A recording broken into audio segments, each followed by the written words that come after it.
Hi, welcome to the Signature Leadership Show, where we uncover the traits of world-class leaders through their handwriting. We're here today with a friend of mine, Alyson Schafer, who is a best-selling author.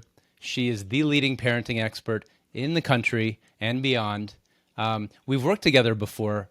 We haven't caught up lately, which is a good thing for this process about what we're going to do, which is I'm going to ask Alyson to write a few lines, which she did just before this.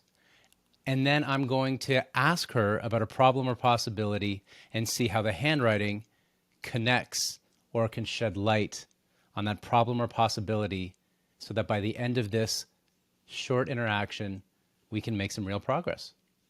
Thanks for being here, Alyson.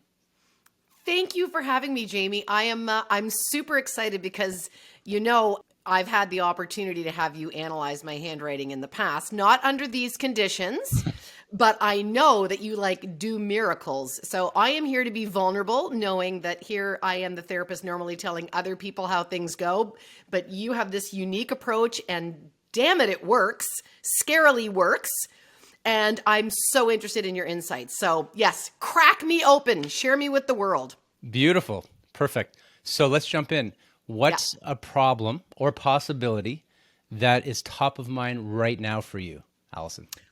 I so wish I would have gone with the possibility because it would have been less vulnerable. But no, if I was going to maximize your intel, I was going to go for a problem I need solved. So yeah, I'm going to put it out there.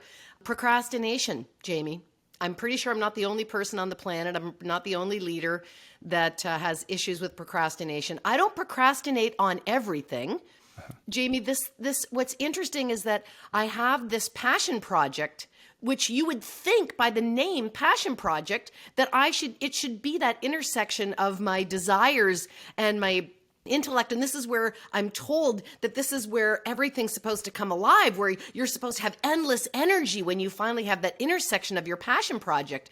And unfortunately, I've got the exact opposite, that when I get closer to my passion projects, that's when I get the most shut down.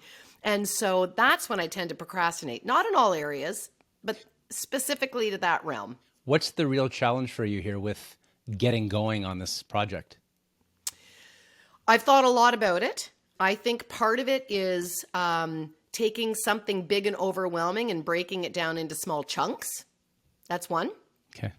The second thing is I think when something has to be written or recorded so that it will live forever, and it's not fly by the seat of your pants like us chatting right now, because this is not rehearsed. We don't know what we're going to say. But if it's supposed to be something that's going to go down in the history books as tied to my brand, then I really want it to be accurate and good. And I know it's going to be scrutinized by people. And so I'm leaving some legacy that I feel has to be really accurate. And that kind of gets me crippled. Yeah, the overwhelm, the wanting it to be just right. And then I think also making decisions where it's sort of do I bring in a film crew and do multiple cuts, or do I just do a raw, the actual deciding about how this thing's going to unfold, if I could make the decision, I could move forward, but I'm still juggling all the possibilities. Okay.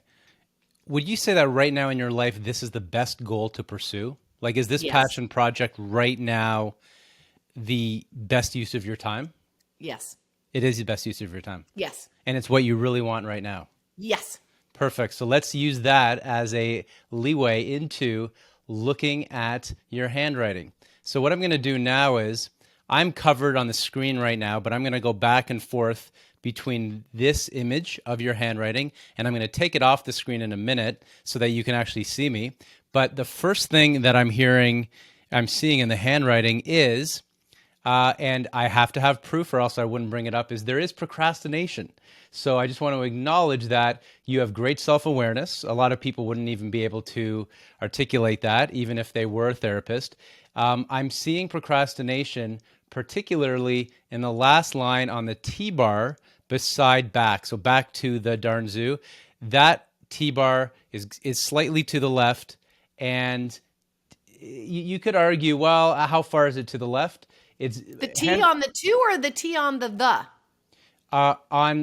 If you look at the back two, the line, the last line, Back to the darn zoo. Yep. back to the darn zoo, that T-bar is a little bit slanted to the left.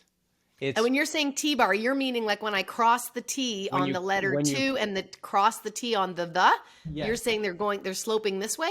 I'm saying that it's primarily written on the left side. It does go across, but it's not Barely. a strong bar that goes right across. Now, if you see me, I'm going to go back and forth like this. Yeah. So the first thing is there is procrastination, even though it's only one example in your writing. And then actually the next part of your writing that stands out is the next line. It says that umbrella. It looks like a reverse umbrella or circular shape. That is, do you see how the line is going upward? Yeah, on the word the in darn Yeah. zoo, the darn zoo. Yep. Yeah, It's gonna that can be a lack of decision making in the moment of not really knowing where to go, like not sure about what the right decision to make is. So I just want to bring awareness to like that actually does show up in the handwriting. Now, one thing I do see in your handwriting is if you look at your signature, which is at the bottom, it is large, it is confident, it is clear on who you are professionally.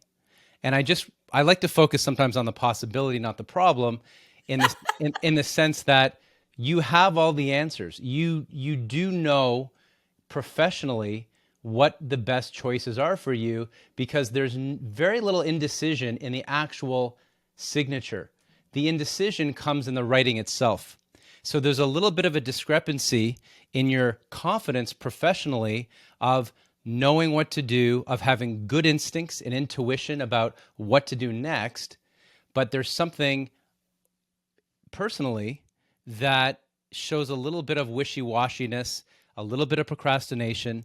And what I want to talk about in the next few minutes is how do we close the gap between your confidence self. I've seen it, so maybe that's a little biased, but I've seen you one of the most confident, most brilliant presenters I've ever seen. We've Thank shared the you. stage on TV. I've seen you in action, and your actual signature, which is what you want the world to see. That is your brand. That's your authority in the world. That is very clear and strong. So I want to know what's holding you back. When no one's looking, there is a lack of decision, and I would even say a little bit of a lack of confidence in what that next step is. And how do we project that confident outward self into this decision-making process? That's what I'm seeing, literally just looking at this for the first time in quite some time in your handwriting. So large I already signature. just had an epiphany, but I'll share it at the end. But I'm just Yeah. already saying our time together has already been worth it right there. I'll share. I'll wait. I've Yeah. had an insight. I've had Yeah. an aha. Well, let's go right to the insight because that's the whole purpose of this. Do you want me to share what just came to mind? Yes, please. Okay. What came to mind, that discrepancy between my brand and the confidence that I have, Yeah. right? Where I really, and again, you know me in friendship, but you know me professionally. Yeah. And then the discrepancy about this passion project. And what I realize is in the passion project, it's the first time that I've really worked with a consulting firm. Mm-hmm. And I feel like I allocated too much power to them outside my brand, and I was sort of following their marching orders. And I think that it wasn't really landing with my confident brand. I was sort of like, I wasn't owning it. I wasn't a stakeholder as much as I would have liked to have been in something that's supposedly a passion project. Because sometimes when you have suppliers, you need to say to them, well, that's good for you, but that isn't my brand, or that isn't how I would do it, or that isn't how I want to do it. Yeah. And I think I gave up a little bit too much control and power. And I think because of that, I wasn't feeling it. That's my guess. I think that is my eureka here. Your eureka. Yeah. How do you get that power back? Well, I think I'm just going to have to take ownership of this and say thanks for your great information, and I'm glad I sent you all this money. But I'm still, Yeah. but I'm also allowed to say I'm going to take it in a different direction and not be beholden to the paid advice if it's not resonate. I think it's not resonating with me. And I think on some level, I didn't want to believe that. Yeah. And I think as a leader, and I consider you absolutely top of your class, top of this niche that you're in and beyond. I think your wisdom goes beyond that in what you have to offer audiences, both, as an author, as a speaker, as a media personality, and more. Is it, and I'm actually projecting this as well to you, isn't it also an epiphany to know that you're at such a level, without patting yourself on the back, because there's a lot of humility in who you are, that the advice that you give yourself moving forward is what you could rely on as much or more than a top consultant? Go figure. Yeah. But that, and with other speakers and mutual acquaintances that we know, I wonder how valuable that would be for them to hear that as well. Is that it's sometimes a painful lesson, but trust yourself and trust myself, trust ourselves a little bit more, because we're living our brand. We know who we are. We're grounded. We've seen our successes. We've seen the impact we've had on people. And in your case, I've seen it. Sometimes that next step needs to come from inside and not from outside. Yeah. And it's so interesting because, to your point about, the pros and cons of humility, I really do believe that you have to kind of know the boundaries of your expertise, and you need to be able to delegate and say that, I have my expertise here, and those people have their expertise there. Yeah.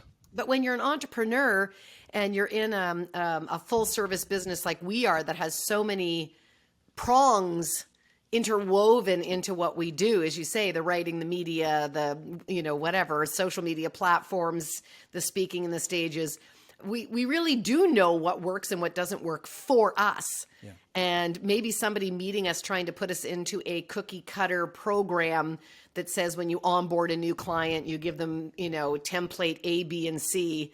And maybe there is something in saying, thanks very much. I'm sure that works for a vast majority of your people. But, I know my people, I know my brand. There's actually a lot that I know that maybe a marketing professional would not have the background of me and my brand enough, that maybe that value add is maybe not there as much as I was trying to credibly give to them.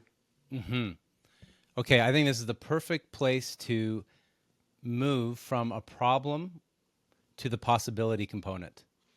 And I'm going to ask you a question. Take a moment to think about it, because we haven't discussed this beforehand. And I'm not going to give too much context with it. I want to see if we can take where you are now with this, and by the 5 minutes from now, come up with how you're going to get to the next place. So the question is, if we were back together 1 year from now, which we probably will be in one way or another. Let's not make it a year, Jamie. I already haven't seen you and your wife in so long. Okay, but all right, hypothetically, yes. A couple months maybe, yeah. Yeah. The weather's turning here, so that's good. So if we're back together in a few months, celebrating this passion project and how it's evolved and grown beyond what you ever could have imagined was possible, what are the things we're celebrating? We are celebrating that I got it done. We are celebrating that it is reaching above my expectations for key performance indexes. So I'm getting more viewership, more engagement than I ever anticipated. Yeah. That it surprisingly creates some secondary piece that I hadn't even anticipated in terms of traction around my brand. So, it caught the attention of something or someone, and it opened the door to some other opportunities, so that I really was able to just move to a whole other level in all my other operations that I hadn't even considered. That wasn't part of the motivation. Okay. Is that bodacious enough? Yes. You think I dream big? I do. Damn right I do. Yes. and it's future focused, where I want to go now and not look at the procrastination previously. So the way I want to end with this is, I like to end with a question about the head and the heart.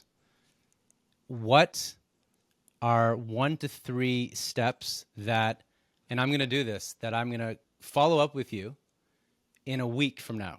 Oh dear. Okay. Dun, dun, dun, Okay, dun, 1 to 3 dun, dun. steps on this passion project that moves you closer to that future vision that you just summarized. So sorry. So what am I gonna do in this next week? 1 to 3 steps, tangible steps that I can email you, which I will, and ask you if you followed through on these next week. So I'm your accountability partner over the next week. What are the 1 to 3 steps that you procrastinated on, or that you've moved beyond that, and that you know you need to do, as small as they are, between now and next Friday? Between now and next Friday, my friend, here is my promise to you. Yes. I was never a Cub or a Boy Scout, but I'm sure there's like a dib, dib, dib and a dab, dab, dab or something I'm supposed to say. Pinky promise to you, Jamie. I am going to record 2 modules. Okay. I'm going to get in front of the camera and I'm going to record 2 modules worth of this online program that I'm working on. They will be recorded, damn it. Perfect. Well, that's very tangible and concrete. So I'm gonna Very ask you about that. tangible. So at least 1 or more modules you will have recorded by next week. Perfect. Yes. And I will be thinking of you as I'm recording them, because you're parents, and I know you've taken my parenting classes. As I'm looking in my camera, Yes. I will be thinking that I'm recording this for you. I love it. It's good to have an audience of 1. Yeah. Right? Yes. Yep. Yes. And Both as coaching me today, but also as somebody who's raising kids and who needs this information. Yes. As a dad, I need this. Yeah. I need what you have to offer. And I need to remember that, you know, Yes. because I know all this. So I forget that other people are still taking in this information and it's got more value. You know, I need that feedback. Perfect. And let's end with this question. What did you appreciate about this conversation? Well, much. I mean, Jamie, I just had a major insight into something that has dogged me for over 365 days. Like I'm not kidding you. I wake up in the morning and it's getting to the point where procrastination literally leads to shame feelings. And there's nothing worse. So when you start like beating yourself up to that extent, it's like, I think it's more debilitating than you know. So to have anything that moves me into a hopeful mindset is incredibly liberating. And I love having the accountability. And for those people, you've spent a lot more time, you know, today you just talked about just the procrastination and the hesitancy in the T strokes, you know, and the boldness in my handwriting. But I hope people listen to your past episodes and upcoming, because you've done a deep dive with me. And I think I gave you the feedback that you could, in, you know, whatever, 2 sentences in a signature, gave me feedback about myself that probably as a therapist, it would take me 5 sessions to dig from a client. So to just have this short amount of time and to be able to extract benefit from it is really golden, really golden. I'm always so impressed. Wow. Thank you, Alyson. On that note, You'll take that endorsement? I appreciate Feel the love. Take the love. Take the love, Jamie. Take the Sit love. in the uncomfortableness of all those compliments. Yes, yes. Thank you. I appreciate it. I appreciate you. And I'm grateful for having you on the Signature Leadership Show. Thank you. Thank you for including me. I really appreciate the help.